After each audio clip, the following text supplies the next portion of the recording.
All right, welcome everybody to this week's edition of the 10X Business Owners Mastermind Group Call.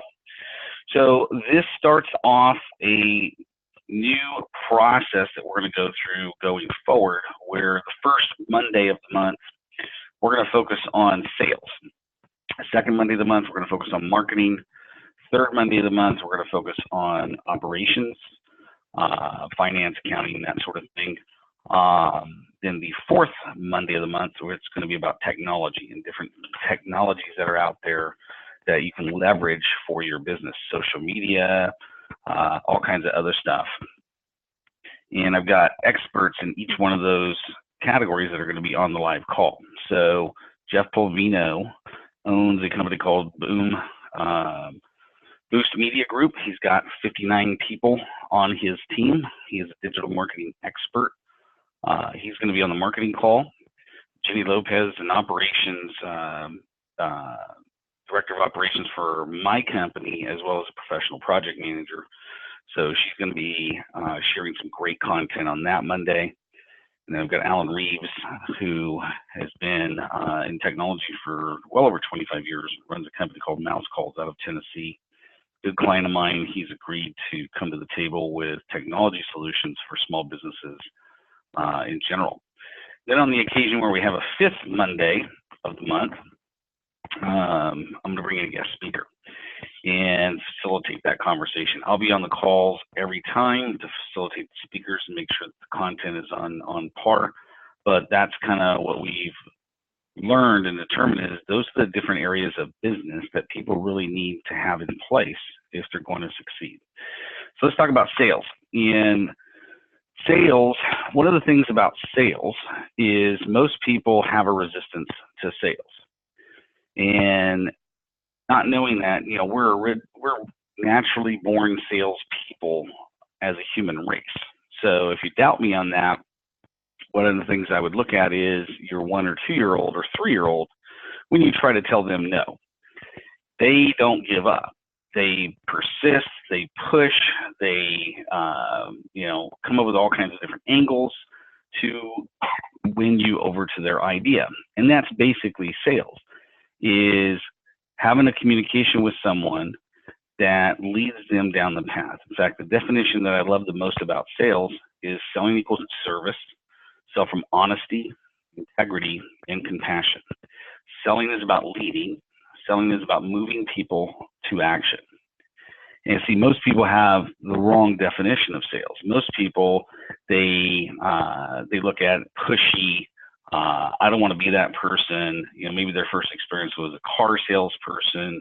Maybe it was, a telemarketer calling at their home. Some sort of negativity and stigma around sales. So in order to increase your sales, there's the inner game of sales, which has to do with our mindset. There's the outer game of sales, which has to do with our systems. And then finally, taking action and being consistent with that action is what creates success in sales in any industry and in any business. So the process that I want to take you through today is called Sales Mountain. And so Sales Mountain, you picture a mountain, right? And you're the guide for the prospect. And basically what you're trying to do is you're trying to lead them to the top of the mountain so that they can make a buying decision. So it first starts with your own mindset. Are you sold on your own product or service? Would you buy your product or service? It all starts with your own mindset around selling. And if you're one of those people out there, and I've ran into many of them, where you have a resistance to sales, you hesitate to pick up the phone and make phone calls. The thought of making a cold call scares the heck out of you. You don't want to approach somebody. You want to take the path of least resistance and least rejection to get an appointment scheduled or to even have that conversation. Then you probably have a resistance to sales. And you know what? You're not alone. If you think about, like I mentioned, most of our interaction, we go from being naturally born salespeople as kids into developing a high resistance to sales because of society or whatever. And, you know, most people in society that have a resistance to sales, and there's a stigma when you think of being a salesperson. I know because that was me. When I first started my first business in 1990, my mentor at the time, Jake Uchia, said, okay, John, here's what you got to do. You got to go out and generate leads and find prospects for your business. In other words, you got to go out and have a cold conversation with someone. And he gave me scripts, and he gave me, here's what you say, and here's how you approach them. And if they say this, you say this. If, they say this, you say this. And he taught me the entire process. However, I could not get myself to go and actually do it because I was scared. I did not like sales. I just got out of computer technical school to be a computer engineer. I hated sales. And so as a result, that first business failed after trying for 3.5 years to get up the courage to go out and sell. That, I'm just like, I'm done. Went and hid in a warehouse for a couple of years, and then finally understood that, hey, until I learn how to master sales, there's no way I'm ever going to succeed in business. And so it wasn't until I started coaching with Dave Vanny did I realize that I had a resistance to sales. And so whenever I run across somebody like that, and if that's you, whether you're on the live call or listening to the recording, I want to give you some advice that I've given people over the years that have helped them create that breakthrough in their mindset around sales. So if that's you, what I want you to do is I want you to take that definition that I gave you. Selling equals service. Sell from honesty, integrity, and compassion. Selling is about leading. Selling is about moving people to action. And I want you to write that down. So let me say it again, it's a little bit slower so you can write that down. Selling equals service. Sell from honesty, integrity, and compassion. Selling is about leading. Selling is about moving people to action. Okay? So what I want you to do is I want you to write that down on a 3x5 card. In fact, write it down on several 3x5 cards. I want you to post it on your bathroom mirror, post it on your computer monitor, post it on your visor in your car, or your dash in your car, your refrigerator, all the different places that you spend time.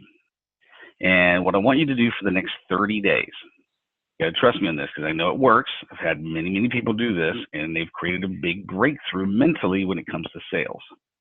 Every single time you run across that 3x5 card, I want you to say that saying to yourself, either out loud or to yourself, and you're going to average about 10 to 15 times a day for 30 days. But that's the commitment. That's the action part. So the inner game is reprogramming your subconscious mind with a new definition of sales. Number two, the outer game piece is that system I just explained. You're going to take 3x5 cards, you're going to put them everywhere, and every time and the action part is getting those 3x5 cards posted, and when you run across each card, you're going to say it out loud or to yourself. And you're going to average anywhere from 10 to 15 times a day. That is going to create the breakthrough that you need to where you can start embracing sales.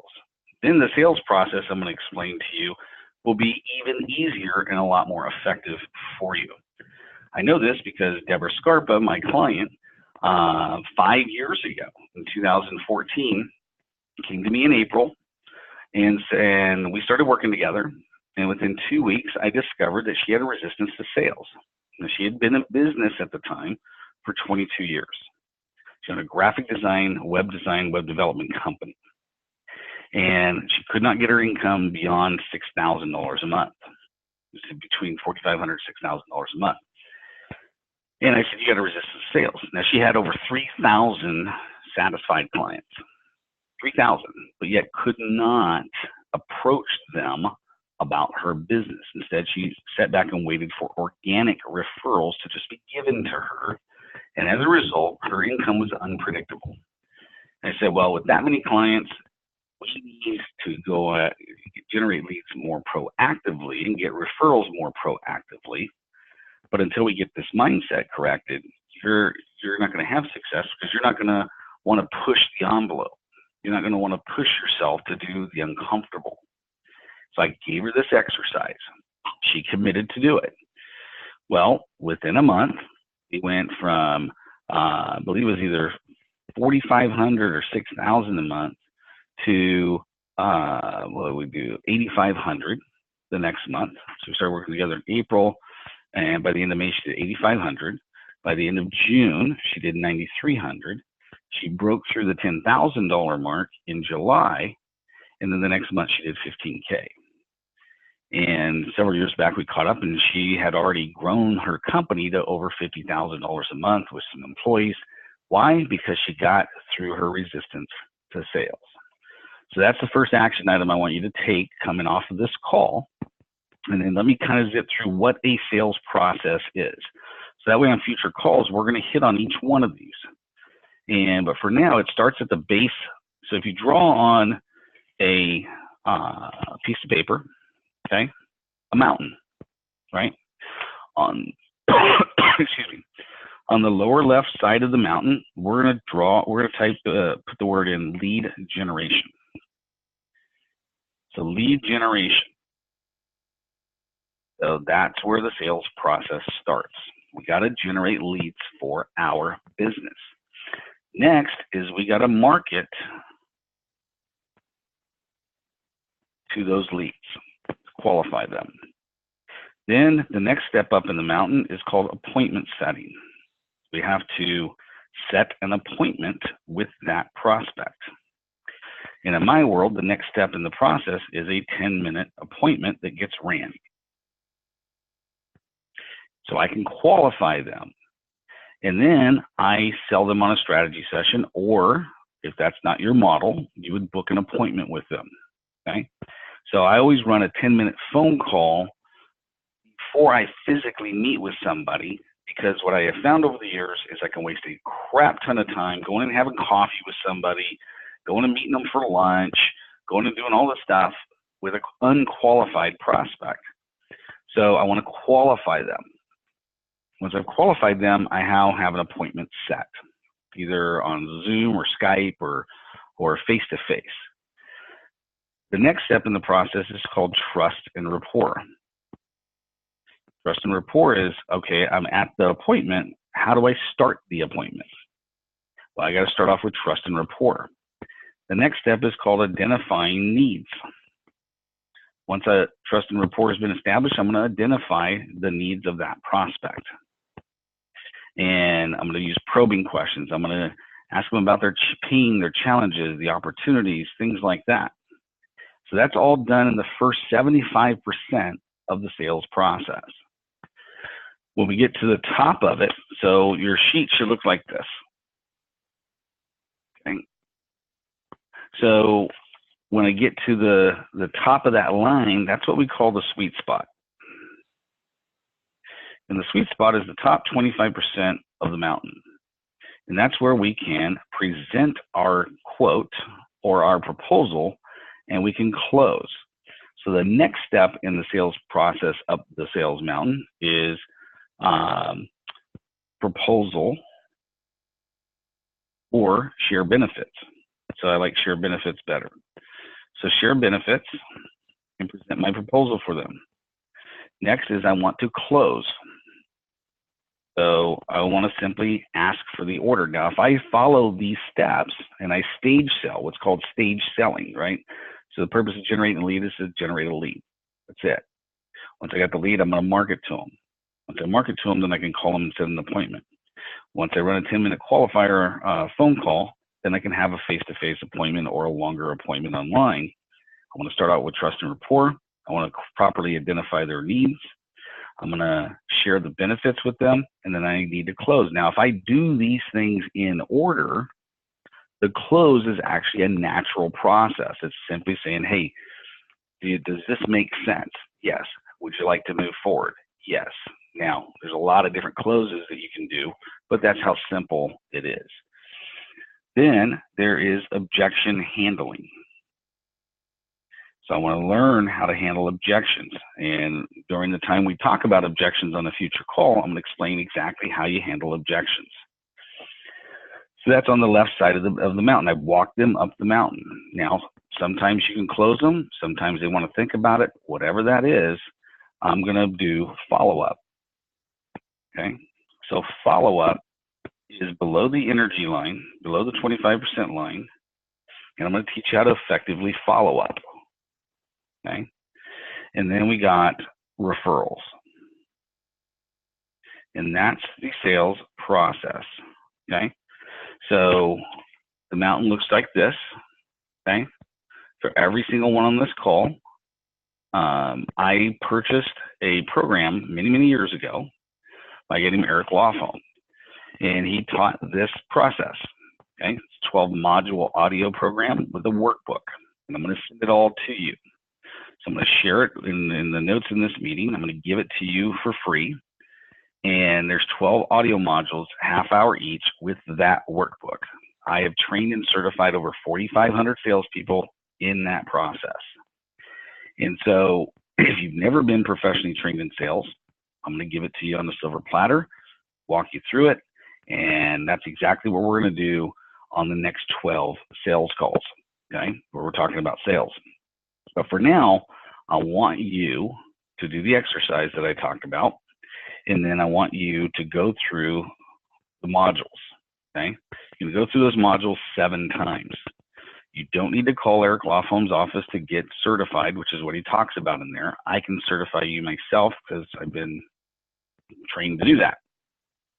But I want you to go through that process so you can customize and get your own unique sales process designed for your company. And so that's the homework for today. That's where we're going to start. And I'm going to send you the self-paced program. It's a 6-hour program broken out into 12 half-hour modules with the workbook. First time you go through it, I just want you to listen to it on audio. Second time you go through it, I want you to treat it like a college course, carve out a half hour a week or an hour a week to sit with the workbook and go through it with the workbook. And then continue to go through it, and it will become ingrained in you what your customized sales process is. And you're gonna blow up your sales. I know I've helped a lot of people using that, and it's made a big difference in my own sales as well. So I hope that's been valuable. That's our content for this week. Let me open it up for any Q&A and any hot seats. So, Dan, are you there? I'm here. All right. Any questions about what I talked about today? No, I think that's pretty straightforward. I know for a fact I have an aversion to sales. I've had it all my life. I remember when I was a kid, my grandmother said, if you become a salesperson, you'll be set. And I went, nah. So like, in my no! my experience prior to owning my own business of sales was I was vice president of research and development. So on the technical side of things, and whenever we had a big client that they wanted to sell, they would, and they would bring me in to like fly across country, and they'd bring me in, and I felt really comfortable with that because it wasn't cold. It was, I was selling my product or my company's product that I was very confident in. When I'm in my own business, I still am the same way. When I go in a meeting, I never hardly ever not close it. The problem is that lead generation and cold calling. I just despise cold calling with a passion. Yeah. Same here. I don't like it at all. I created a system called the Marketing Touch system, which I invented back in 2003. And because I like more sniper approaches versus shotgun scatter approaches, because I don't like to waste time. And so I thought, okay, as a business owner, if I put myself in the place of that business owner, they're not just sitting back waiting for my call, right? They're busy, right? So it's a lot easier for me to warm them up over time. So when I do actually call, they have an experience with me ahead of time. Right. And henceforth, that Marketing Touch system was born. And it's a qualifier. So that's why I added you'll see when you go through the 12 audio modules, the Marketing Touch is not part of that system. I added it because I don't like making cold calls, okay? I want to give somebody something of value first, so that way I can follow up on what I sent them. So I have a reason to call, not just out of the freaking blue. Right. You know what I mean? And so, so I'll send you that, and it'll really help out. But yeah, no, you're not alone, man. You are definitely not alone. And So, but go through those modules. It'll really help you out for sure. Okay. So I have a question. I'm a sole proprietor, so it is just me. And then I do have contractors that I send work to occasionally for programming or graphic arts. But I don't really have anything for sales. And I'm wondering, is it worth trying to set up a program with someone who could do those cold calls and create the appointments, and then I can follow up? Yeah, I've got several people I can refer you to that. That's kind of where I'm at. I have somebody else that does my follow-up calls and appointment setting, and the only types of calls I typically make are referral calls, because I've created a referral network that I focus all my time and energy on creating. And I've taught POI on previous calls. So if you don't know where that module is, just let me know and I'll send it to you. But I would prefer to make the referral calls versus the not so warm lead. Make sense? Right. Yeah. And so, but there are people out there. There's several people local here that I can refer you to that you can tee up a virtual relationship with. Maybe hire them for an hour a day, and they'll gladly make calls for you and set up appointments for you. Okay. Yeah. So I'll refer, her name is Roberta Lopez, and I will refer her to you. Alrighty. Okay, what's on your mind today? How can I best help you? Really, I think I'm working on that business plan, and that's where we'll talk tomorrow about where I'm going with that. And to me it's a little bit, I'm trying to figure out which horses and which carriages go first, because if I ramp up sales, I'm going to bury myself and I won't be able to deliver, because I have had contractors, but I don't have anything tied down to something I can rely on right now. Usually it's something, when I get a programming contractor, it's because it's something I don't want to do and it'll spend a lot of time on. So then I go on to Odesk and I just find that particular talent and find them. My graphic artist, I've got that set. She's worked with me for a long time, but so, I kind of want to build that team before I start building out the sales team. But then, it's kind of one versus the other. Sure. So why don't you do this in the one-page plan? Just get your vision statement down, your mission statement down, and the top 9 objectives you want to hit this year. And then you and I will work the strategy. You and I will have a dialogue and a conversation about the strategies, okay? And then the action plans. So if you can get nailed down, here's the top 9 objectives I want to hit by the end of this year. Okay, income should be number 1, right? How much revenue do you want to create in your company this year? Don't allow your mind to go, is that possible? Is that not possible? Stay away from that. Just what is the number you would like to hit between now and the end of the year? Okay. You still got 7 months left. I have those. I've got oh yeah. Okay. Actually, I did it 3 years, but I've got a mission statement and vision statement and some objectives. I kind of strategies and plans is kind of where the wheels came off when I was writing them. Yeah. Just don't worry about the plans. Just worry about the strategies at this point. Okay. Because how the thing is designed. Okay, in 3 years, where do you want to be at? That's going to be the vision statement. Mission statement is that 5 to 7 word that describes what you do, how you're going to get there, right? The objectives are, what are the top 9 objectives you want to hit in 2019? Working towards that 3-year vision, okay? Strategies are, okay, what are the strategies we're going to use this quarter that we're in, right? That they're going to move us forward and closer to hitting that objective. Right. Once we have that nailed down, then I can give you, here's all the action plans you have to get done in the month of May. So action plans are monthly, strategies are quarterly, objectives are annual, and the mission statement's probably not going to change unless you change business models. And the vision statement will just get updated as you go. Right. Okay. So that's how you effectively work that one-page plan. Otherwise, it becomes way overwhelming.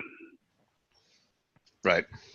And so my job is to help you. Your job is to identify the elephant, right? What does that elephant look like, right? My job is to help you create strategies that says, okay, we're going to take these bites in this order, so that way by the time we get to the end of the time period, we've eaten that elephant successfully.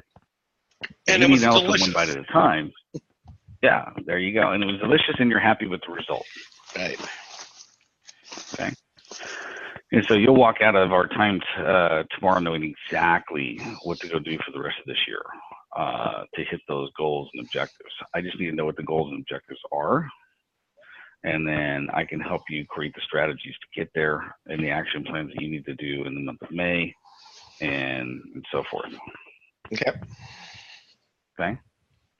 So any other challenges right now that you have that I can help you out with? I don't think so. Okay. So let me pause this recording. Okay. All right. So that concludes our call today. How do you encourage the rest of you that are getting the recording to be on the live call? Because you can get some valuable coaching when you're on here. So love to have your feedback. The other thing we're going to evaluate, and I'm going to send a survey out to everybody, is we're going to reassess the time.